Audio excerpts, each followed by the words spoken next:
Welcome to Tesla John Young. I thought there's a sign there. There's no sign there. I'm here, Tesla John Young. There's the King Ranch, and there's Weird Tesla Guy's Cybertruck, which is pretty cool. We actually got here at the same time, so he just finished his video. We're gonna go over the standard Y that happens to be here at Tesla John Young. Currently the first one in Orlando, and I got the email last night and rushed here today. So I'll do a quick walkthrough, look at the stuff that was kind of glossed over in certain reviews and see what stuff changed, what stuff isn't there, and just give you guys my overall opinion on it. So stay tuned.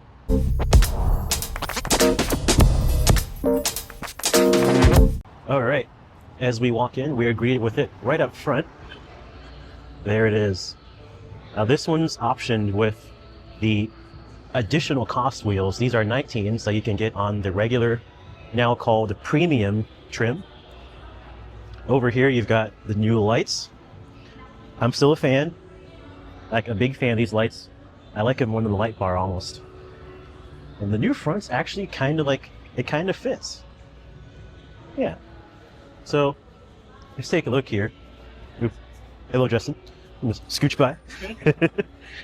You got the new tail lights as well. This is actually pretty nice.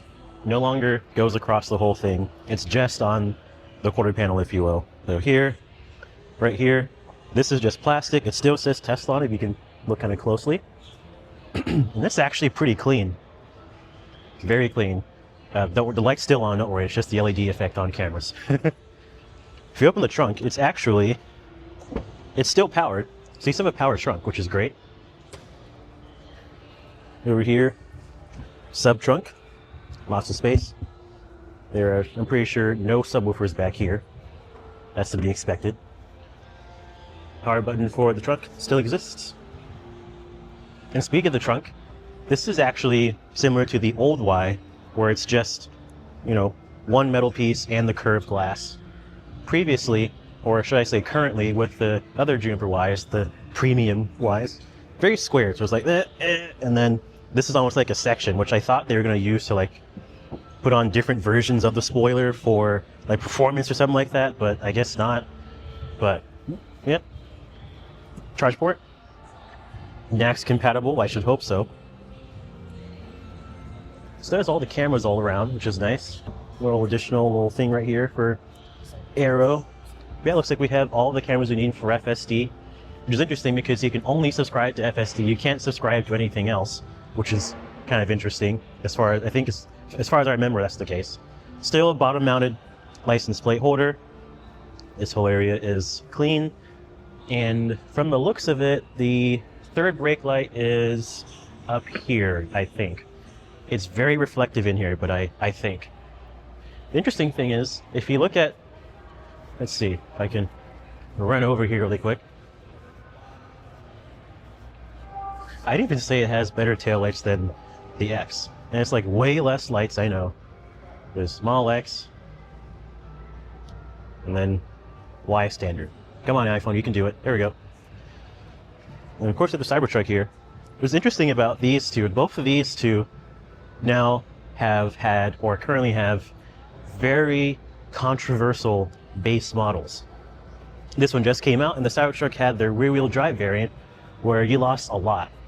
Much smaller wheels, no more air suspension.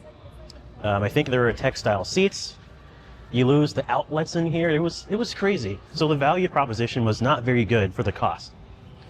Over here we have a kind of similar discussion. I'll get to the price in a bit. If we hop in here, we've got these seats are nice, cloth seats. Very nice. But one of the things that people, or also I, am not a fan of getting rid of, where are the buttons? Where can I adjust my seat? My seat's stuck like this. Not necessarily. I could go here and hit this button right here and adjust my seat that way. Is it intuitive? No. Should this be the only way to change your seat? No. No, it shouldn't. But it is, and that's what we're stuck with for this trim.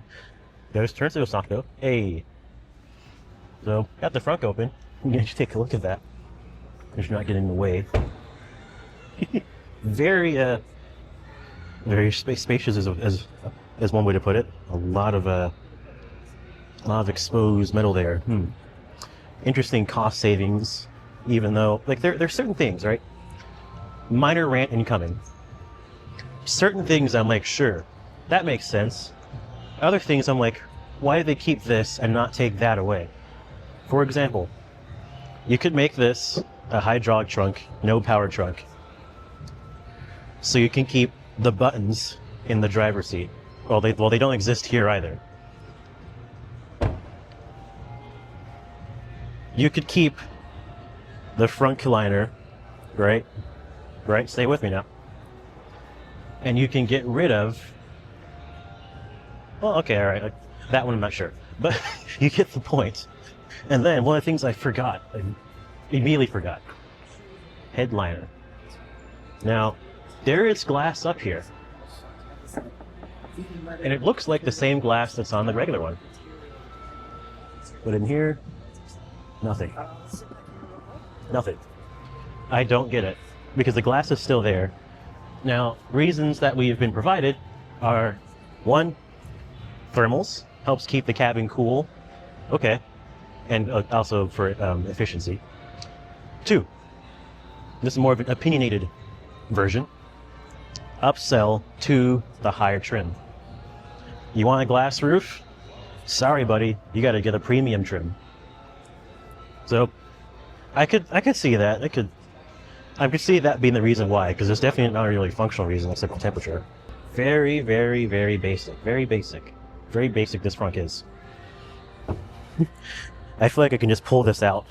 It's got the tow hook, of course. That goes in the here when you need it. If you get stuck off-roading your standard Y for some reason. Everything is open here. Not that it's necessarily a problem, but it does have a huge aesthetic difference for sure. Not to mention, over time, you're going to get leaves and stuff in here, especially if you park under a tree. But the nice part is you don't have to like softly close it. You can just flat out just like, and it's closed now. So the new lights are interesting. These are not matrix headlights, but they actually do look better in my opinion. I'll hit the blinkers for you so you can see what the blinkers look like. Where are the blinkers? I'm going to use this car. Oh. Sold my Tesla 3 months ago. I already forgot how to use a Tesla. So here are the blinkers. They're actually within the same DRL LED, which is pretty cool. Like it looks tight. It's a nice design. And these are the actual lamps. These are just DRLs and signals. And it looks good. Like this actually doesn't look cheap from the light standpoint.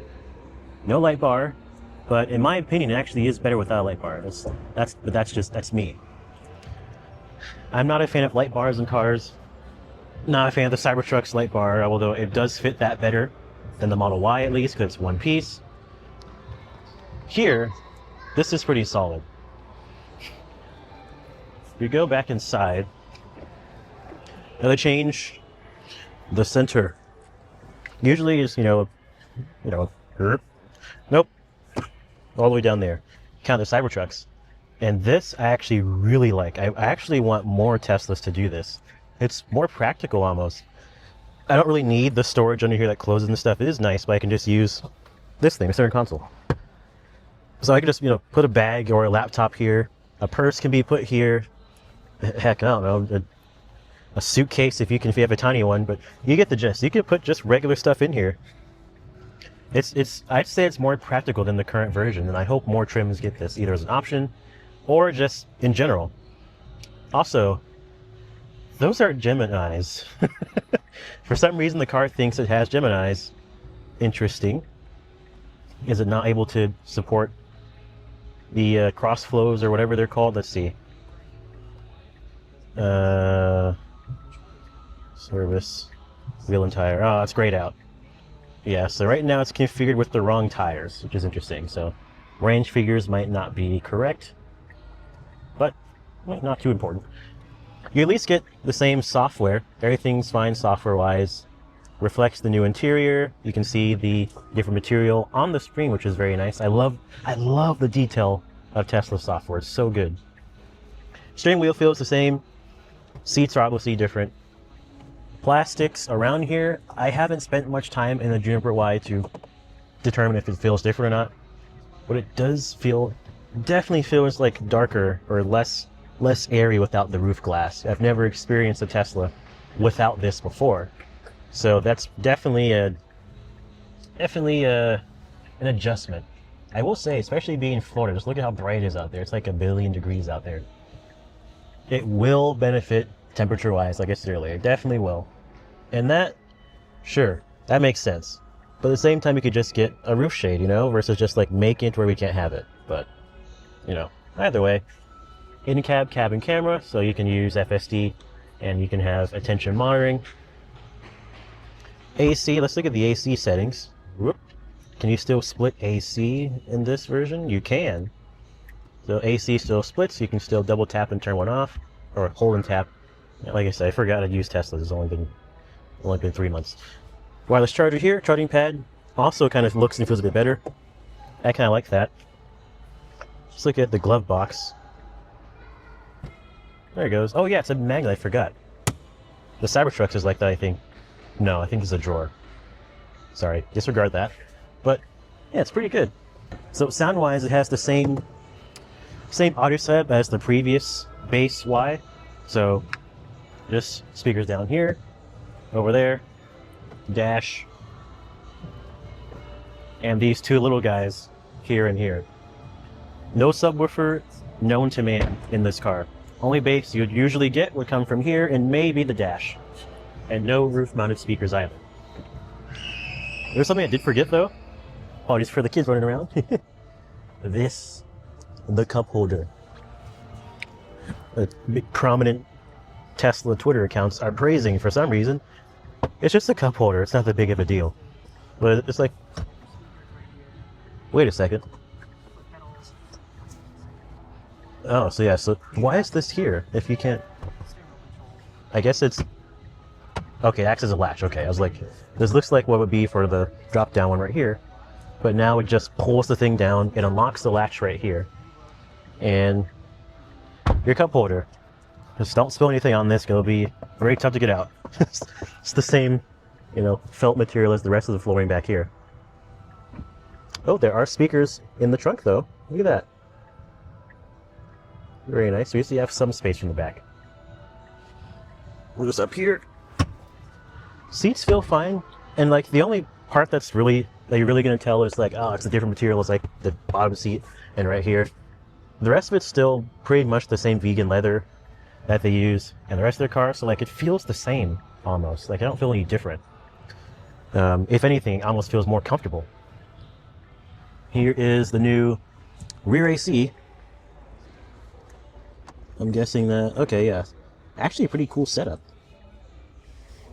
USB-C, USB-C. No display here, of course, because you can afford a display with this car. Just kidding. No seat pockets. There usually are seat pockets here. Not here. You do have the door cards.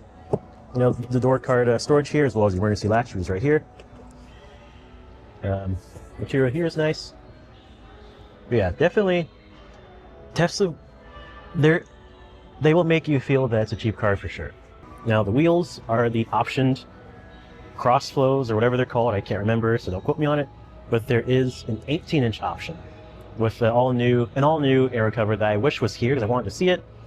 And I'm also curious what's behind that new one as well. There's a steel wheel behind the new Model 3 standard. And I would love to see if there's a Steely on here. I love Steelies. But all in all, it's not a bad car. But the problem and many people have with this car is not the car itself. It's the price. The price of this car, bone stock, is about $39,000 and some change, basically 40 grand. This car is not worth 40 grand. This would be better priced in like the mid 30s or even low 30s. Even cooler if it was in the high 20s, but I'm not going to get out of hand. I'd say mid to low 30s. But 40 grand for this, I don't know. You're losing a lot. It's more of just an upsell to the premium. You know, the creature comforts you miss, no glass roof. Well, that's what the premium is for. And then you get here. It's pretty nice to see that Tesla is making like a lot of segmentation and trims, because next to this absolute base model, if my gimbal can turn fast enough, is a Model S, one of their highest level premium vehicles. And you can definitely tell the difference in some ways. In other ways, it seems exactly the same. Is there lighting? Nope, ambient lighting is gone. Looking in here made me think of it, because it's red inside here. Or actually it's white, but it's coming up as red in the camera. But we don't have any lighting in here. None.